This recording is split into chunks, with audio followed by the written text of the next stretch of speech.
You pull me against the wall one more time. You put the gun in my forehead. You put the gun inside of my mouth, and you put the gun like inside of my head. You kept telling me to shut up. You say, shut up, Carmen. Shut up. I'm gonna shoot you. Shut up, Carmen. I will shoot these guns. Like, shut up, shut up. So what the fuck am I supposed to do? Am I not supposed to be scared of you? What's good, YouTube? I'm back with another video. I do want to voice my opinion on the situation with Carmen and Corey. Now, before I get into this video, I do want to say a lot of people got to stop victim blaming. You can't ask a person why they stayed in a relationship where they was being attacked emotionally, physically, or financially. You know, people stay for numerous reasons. You can't really judge a person and call them a liar because they stayed after the first situation or they stayed after the first incident. You know, you got to reach a breaking point. I don't know if y'all remember when K. Michelle came out, spoke on how she was getting abused by her ex, and a lot of people thought she was lying because she stayed in that relationship.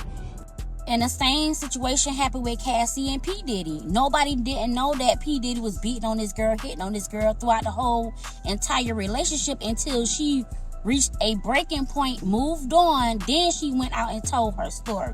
You know, people got to understand, people stay in a toxic relationship for many reasons. We can't judge them. We can't call them a liar. So when it comes to the situation with CJ and Royalty, a lot of people want to compare and contrast the situation between Corey and Carmen. And I'm going to just say this. Just because CJ didn't physically beat Royalty, that doesn't mean she wasn't a victim. And that's the part where I get irritated with people. I'm sitting here looking at people react to Carmen's situation. The same people that was dogging Royalty out, they nailing Corey to the cross. CJ so cool is no different. This man is an abuser also. Corey might have physically abused Carmen, but CJ verbally, emotionally, and abused Royalty and her kids. You can't nail Corey to the cross and uplift CJ.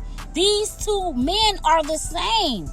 And some of y'all ask the same question. Why did you stay? Why won't you leave? You cannot tell a victim when, where, how to leave a toxic situation.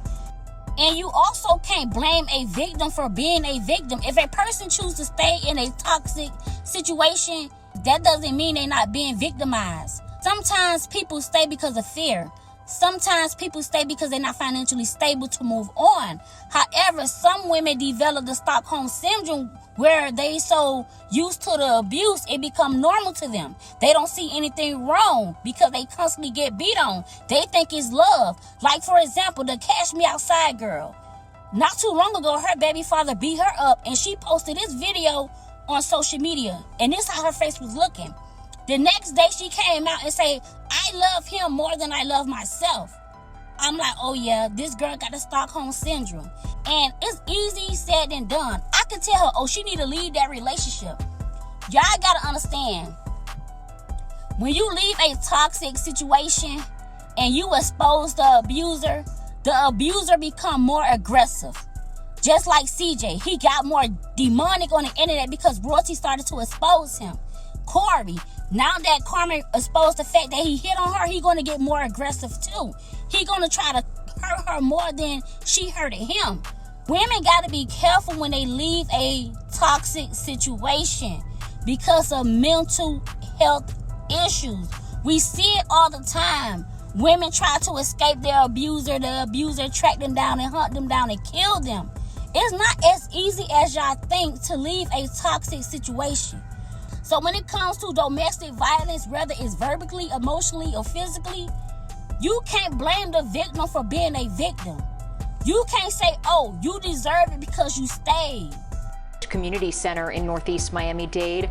A man accused of shooting and killing his wife just a day after police say he stabbed her. Police say their domestic violence unit was actively searching for the suspect, 45-year-old Carl Watts, but they weren't able to find him fast enough.